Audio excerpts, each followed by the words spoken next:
for coming at this time. It was mainly because of the fact that when I was asked yesterday to be present at this function to make a presentation, I asked that we should make it interactive in the sense that I wanted to shoot some slides so that we can relate to the events that have culminated in the assassination or the murder of Hassan Nasrallah, and which of course has to do with the struggle of the Palestinian people. And as they say, to err is human, but to really mess things up requires a computer. It was a computer that messed things up for me this morning. But alhamdulillah, I've been able to put something together so that I'd want us, as we listen, also to be looking at the slides. And I'm sure most of you will be wondering why the flag and the map of Africa here. It's history has an intrinsic history of Africa. But before I do that, as Muslims gathered here, would have to bear in mind that Palestine, the history of Palestine is also the history, a part of the history of Islam. And it dates back several millennia. And it has religious significance, as we all know. I'm not claiming to be a cleric or a scholar on Islamic affairs, but we all know that the religious significance of Palestine has to do with the fact that prophets such as Prophet Isa, Dawood, Sulaiman, they were all born in Palestine. They grew there, they grew up there, and also carried out their missions. And Prophet Ibrahim salam, and then Lot, they migrated, to Palestine. And Prophets Isaac, Yaqub, Yusuf, and Musa, up to today, they are buried there. And angels descended, on Palestine to deliver messages to the prophets that Allah sent. The Archangel Gabriel himself brought divine instructions to the prophets. So yesterday was the first anniversary of the Al-Aqsa flood.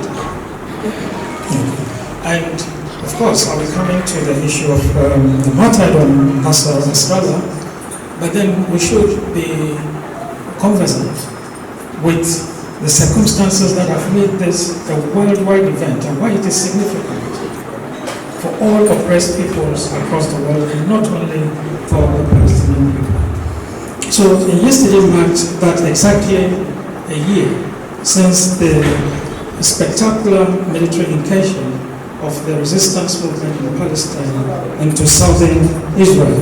That was on 7th October 2023 last year. And it was named Al-Aqsa flag for a reason, because Al-Aqsa is a national symbol not only of Palestine, but also it is the third holiest site for Islam. And for a number of years now, Israel has been funding various clandestine organizations to create conditions for the structure to collapse, including the digging of tunnels under the structure to weaken its foundations and cause the whole entire structure to collapse. And when the Palestinians who are present there are actually struggling, to maintain this area, they are fighting for the entire Muslim Ummah. And let us not also forget that the struggle of the Palestinian people has the backing of international law. It has the backing of international law. The UN General Assembly has passed resolution upon resolution recognizing the legitimacy of the struggle of the Palestinian people, including armed struggle. It's an armed struggle. If it becomes necessary, they can use armed struggle, they can resort to armed struggle for their liberation. And this is exactly what the Al-Aqsa flag fits in. Because it's all available means including armed struggle. And when anytime at all they refer to this struggle as terrorist attack and that Israel has the right to defend itself, it's those arguments are legally untenable because the attacks on those areas in Israel, these are occupied lands. They are occupied Palestinian lands. So when the Palestinians are attacking Israel, they are attacking based on international legitimacy. You cannot call that terrorism. It is a fight for liberation. If you take the Second World War, when Hitler, Germany, occupied Poland, occupied France, and the Polish partisans, the guerrilla units, they formed armed units and were attacking the Germans from the rear on Polish soil. When the Germans were attacking, when the French people were attacking the occupying German troops on French soil, you couldn't be describing the Polish partisans or the French partisans as terrorists. They were liberation fighters. Invaders had come to occupy their lands and they were resisting them by all means available to them. So the Palestinian resistance group Hamas, military incursion, it's part of that liberation strategy. And when that incident first happened, the General Secretary, the Secretary General of the United Nations, Antonio Guterres, his first remark, and that was rightly so, was that the incident should not be taken in isolation, much to the consternation of the Zionist forces. That why did he say that? Because the thing has a history. The Palestine struggle did not start on 7th October. There's a history behind it, and it all boils down to one thing. If you strip everything to its barest essentials, it is the question about land, the colonial dispossession of the people of their land, and the people's resistance to that colonial dispossession. And I brought that map of Africa for us to relate to it in a certain way, that when we talk about colonial dispossession. First, before we come to the map of Africa, let us say first about what links us with the history of the Palestinian struggle. I'm sure some of you would have heard of the Balfour Declaration, which is the British who have created this problem for Palestine, for the Muslim Ummah, and for the entire international community. There was a time that the British were the superpowers. America was still an infant nation. The British Empire was the most powerful at that time, right up to the moment before the Second World War. So they had made a promise to the Jewish Zionist organization that they would give them a place to establish a homeland. And where? In Palestine, with no regard whatsoever to the fact that there were already people living there. So this declaration was issued by Great Britain in November 1917, and you imagine it, a declaration made by a European power about a land that is not European, in complete disregard of the presence and aspirations of the native majority who are living in that area. And there are parallels, and this is where we draw the parallels. We look at the map of Africa here, you see it as so multicolored, because Africa itself was dismembered, not by Africans, but by Europeans sitting in Berlin in 1844 in total disregard of Africa's culture, its history, and its people, and they stood there, put out a map of Africa, and then just drew lines across and distributed them among themselves, which is called the Scramble for Africa. And when it so happened that Germany came late in the rush for colony, so it didn't get the juiciest parts. So when it lost in the First World War, what belonged to Germany, they met again and redistributed those lands among themselves. And we in Ghana, we know part of Togo was in Lomé and up to the northern areas. And please ask the historians why this was so. So the lands were redistributed among the victorious nations. Okay. So likewise, it so happened, just about that same war, the First World War, the Ottoman Empire, which ruled most of the Middle East, aligned himself with the Germans and also lost that war. As a result of that, it suffered the fate of the Germans who lost the First World War. So the Ottoman territories were distributed among the victorious nations.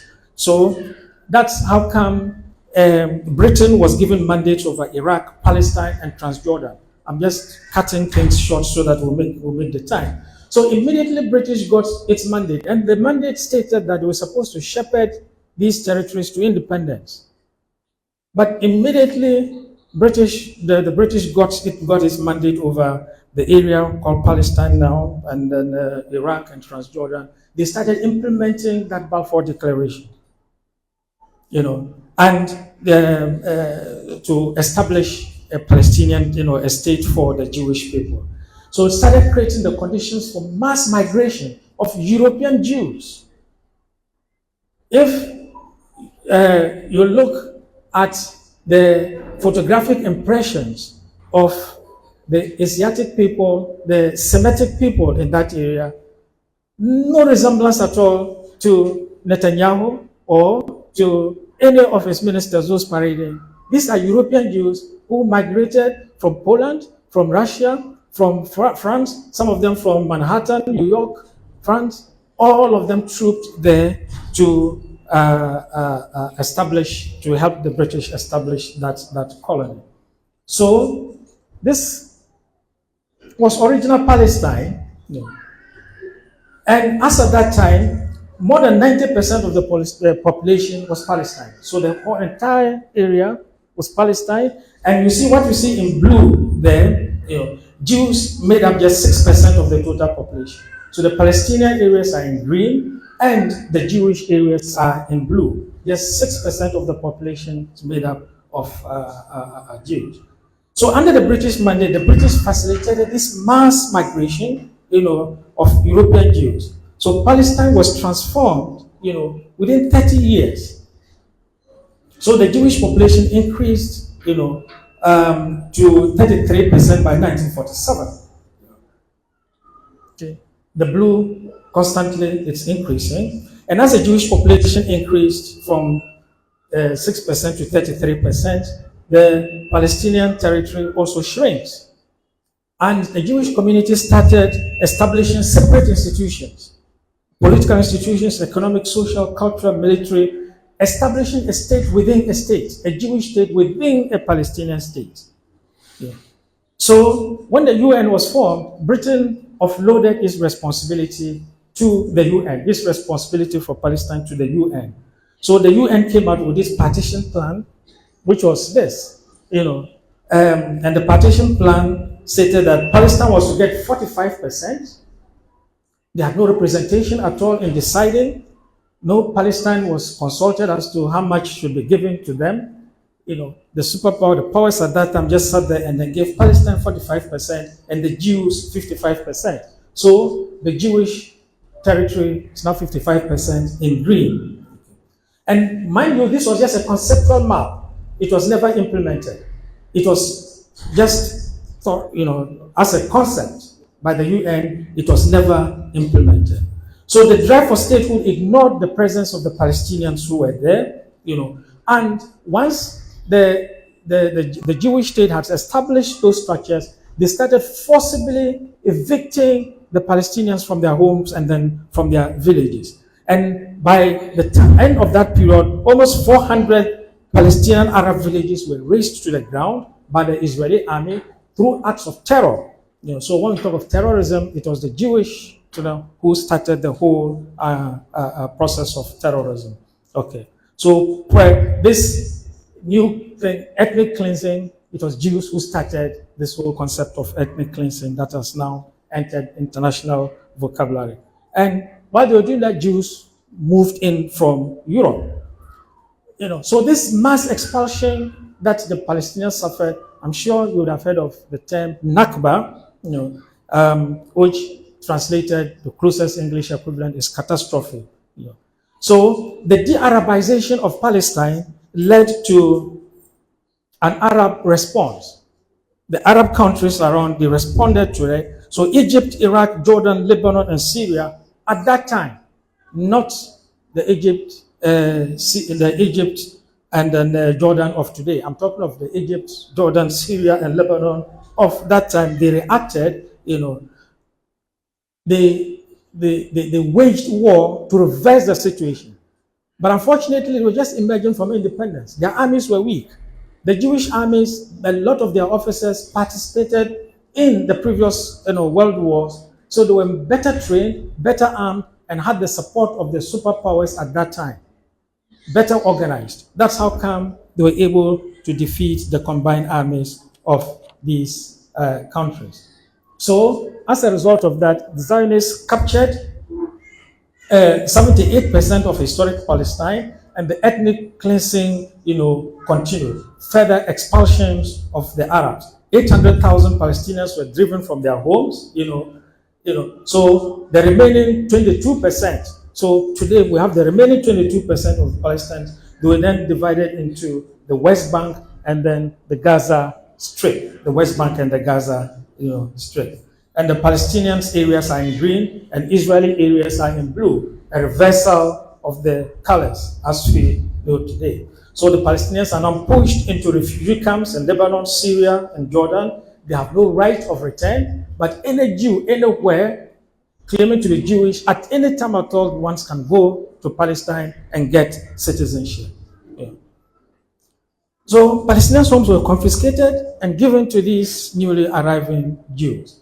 Then came the 1967 war, which Israel waged preemptively, and then the Six-Day War, and which once again they won, and with further expulsions of Palestinians, from Jerusalem, the West Bank, and Gaza, So now Israel occupied the whole of historic Palestine. So the green areas are, occupied West Bank and Gaza, and the blue is the state of Israel. The light blue areas are Egyptian and Syrian lands that the Zionist armies occupied during that war. So further expulsions, further ethnic cleansing took place. And most of these Palestinians ended up as refugees in Lebanon. This was when the PLO, the Palestinian Liberation Organization, was set up. It set up its headquarters in Lebanon, and started making military incursions into Israel from here. As a result of that, Israel invaded Lebanon in 1978 and advanced deep into the Lebanese territory. And the response of the United Nations Security Council to this, it passed the resolution 425 and called for the immediate withdrawal of Israeli forces. Yeah. And the establishment of what we call UNIFIL, and up to today is still in existence. When our soldiers go to Palestine on the peacekeeping missions. Okay. So Israel invasion of Lebanon again in 1982, ostensibly in pursuit of the Palestinian fighters. It laid siege on Beirut and forcing the PLO to leave, to move out of Lebanon. It was the invasion of Lebanon, that triggered the creation of Hezbollah, because it was clear that there was a need for an organized response. Not that the Muslim Ummah lacked that capacity. It's just that they needed a certain type of response, commensurate with the demands of that moment. So the Hezbollah was created, of course. The Islamic Republic of Iran was very instrumental in assisting in the creation of this resistance movement. And one thing we need to know is that I've brought this thing to your attention. I'm sorry if it's not coherent. I want to pack so much information into a very short time. I've brought a second map here, which is Greater Israel. Israel has never officially defined its borders. Israel is the only country in the world that has no official borders. Why? Because it thinks that the occupied Palestine is not what they say is what was promised to them in their scripture. They still think that the Greater Israel encompasses all these areas. You can see even Egypt, the blue areas. Egypt, even part of Turkey, almost the whole of Iraq, and part of Saudi Arabia, they are all part of that greater Israel. That's how come up to today there is no, they don't even have a constitution, because the constitution will require them to put the national boundaries, but it's not there. So that should tell us that the internationalization of the struggle involving the axis of resistance, it's very critical in confronting this particular concept, which unfortunately the international media is not highlighting, is not expressing.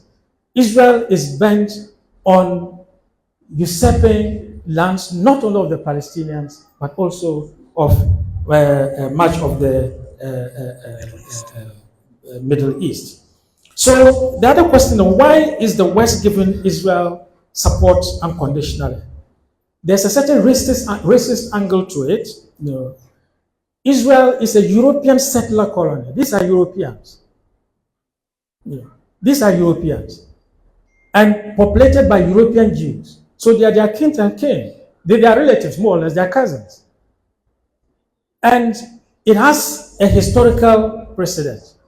The United States, for example, the same principle, the same genocidal tendencies that is in the Jewish state was the same tendency that propelled the creation of the United States of America. Because we had an indigenous population that Europeans went and forcibly evicted from their homes and massacred.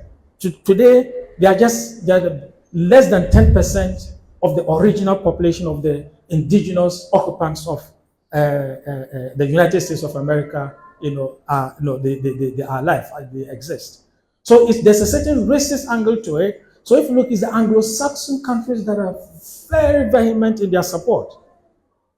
It's not only United States. The same applies to Canada. The indigenous population was wiped out. The same applies to Australia, the Aborigines, in New Zealand. So there's a certain racist dimension to it.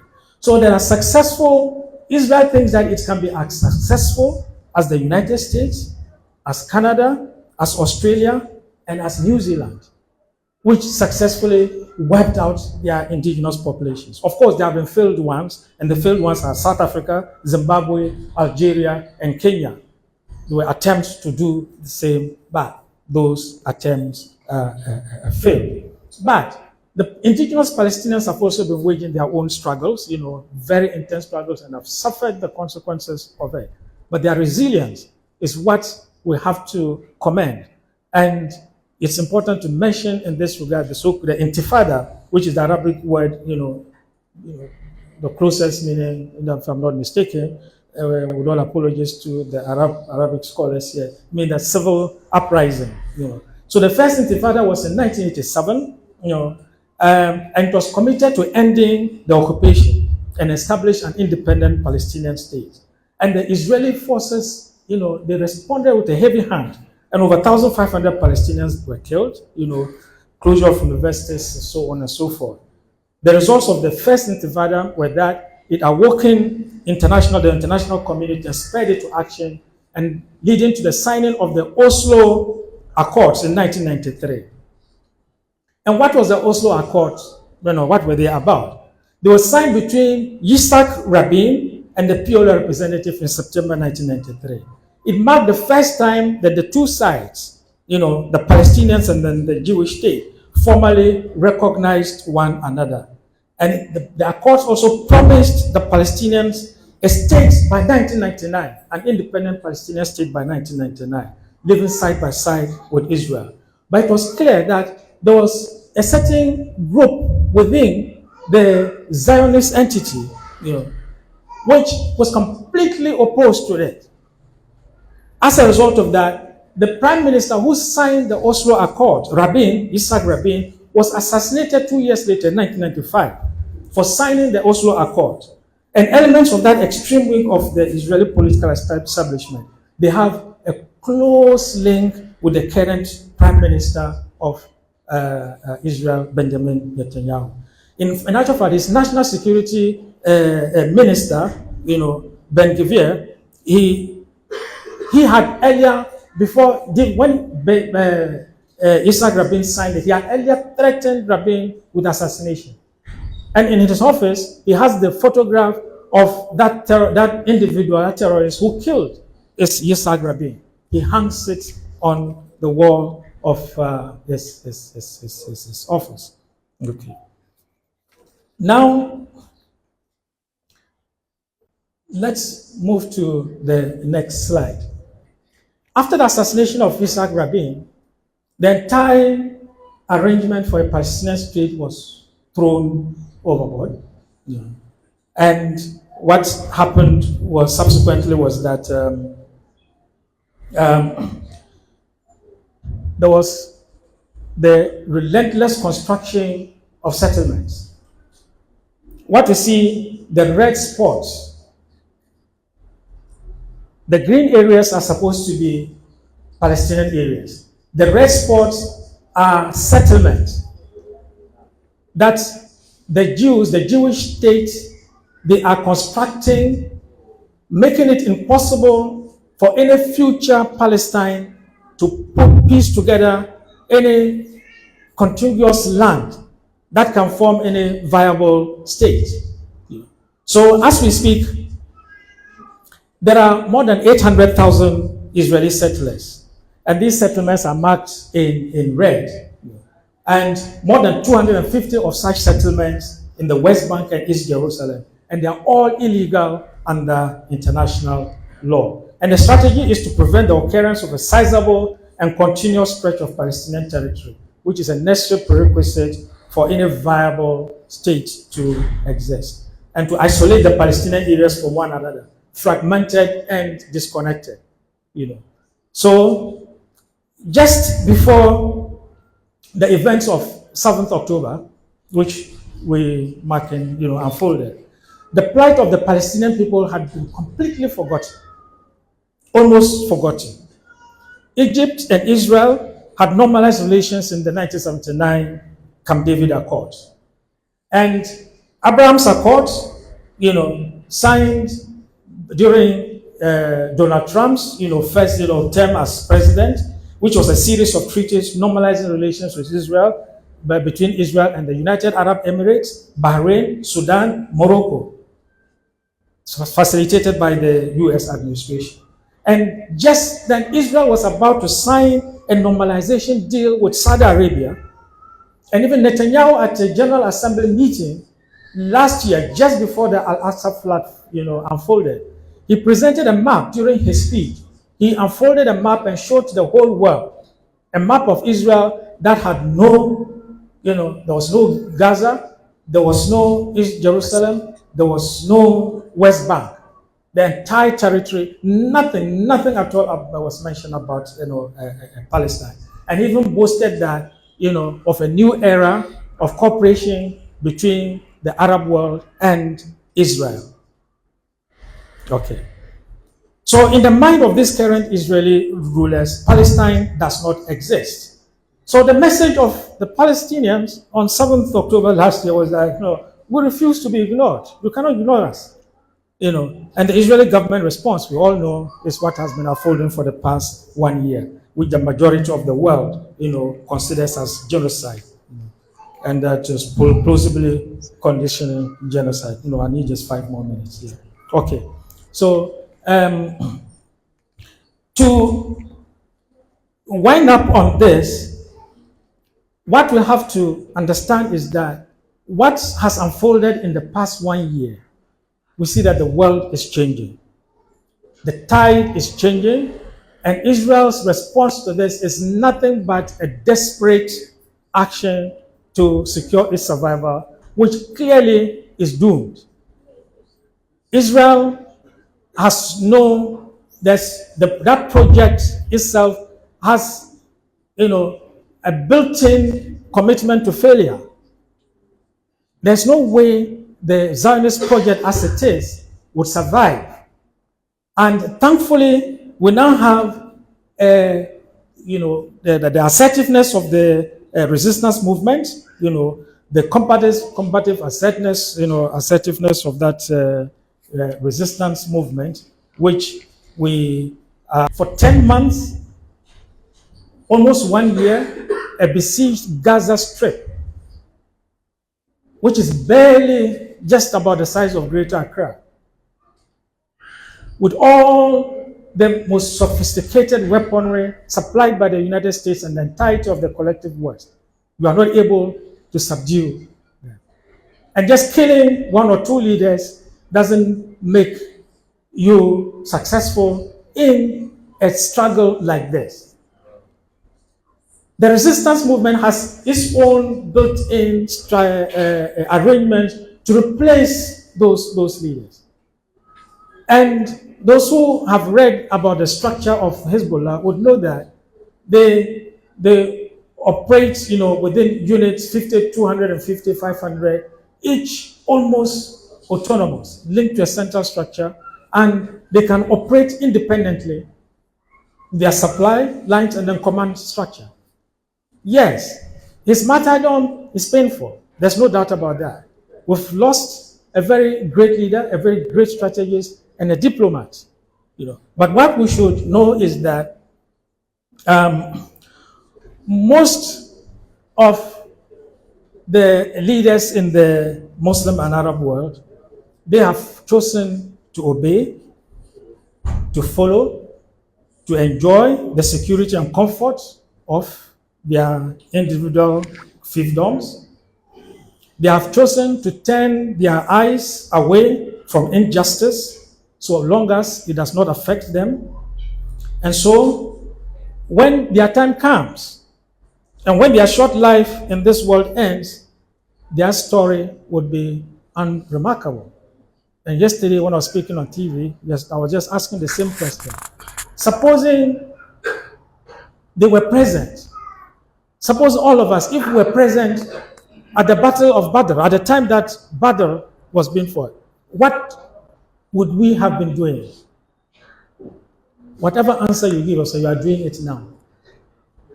What you would have been doing then in your daydreams, you are doing that thing now. Those who are collaborating with the Zionist enemy would have opposed Badr. Whether they call themselves Muslims, or whatever. If you are not resisting in whatever form, either the clerics tell us that there are various ways of resisting. Either you can physically resist, or the list is to, you can talk against it, or the list is to, what is it? The list is to condemn it. And I understand, in certain places it's illegal. Even Muslim countries, it's illegal to come out and openly condemn the Zionist aggression. But so in the context, so Nasrallah's story is different. It's a great story. He lived a life of service. He lived a life, in such a way that, he could have just remained quiet. He was not obliged in any way to offer himself. Because one of his last speeches was that he said he was prepared for martyrdom, and that this is natural, it's normal. Once he's crossing that path, it would come naturally, And every mujahid is everyone who is fighting in the cause of Islam expects, that the highest achievement will be to die in the cause of the defense of Islam. And Nasrallah died exactly in that. He died resisting, oppression, and then to defend the people the world had forgotten about. When he was told to surrender, he stood his ground. When he was told to back down, he pushed back. And when he was told to bend his knee, he stood. So Hassan Nasrallah was killed, but of course, he closed his eyes to all the resistance fighters, Lebanon, Iran, Palestine, and all people who cherish or who fight against injustice. And when he opens his eyes, inshallah, he will open it. He will open them, with Allah Almighty, and that his soul, will be willing, but no matter how short it was, at least the highest achievement was that he gave his life for the innocent. And the ulama tell us that those who die in that cause will know nothing but paradise for all eternity. And we wish Nasser Hasrallah, his martyrdom, inshallah, is now, with Allah subhanahu wa ta'ala, and the fact that he didn't die in vain. The history of the Palestinian struggle would eventually be written, and his name would be embossed in gold as one of those who stood tall and ensured that the victory, against oppression was assured. He died on his feet, whereas others are living on their knees.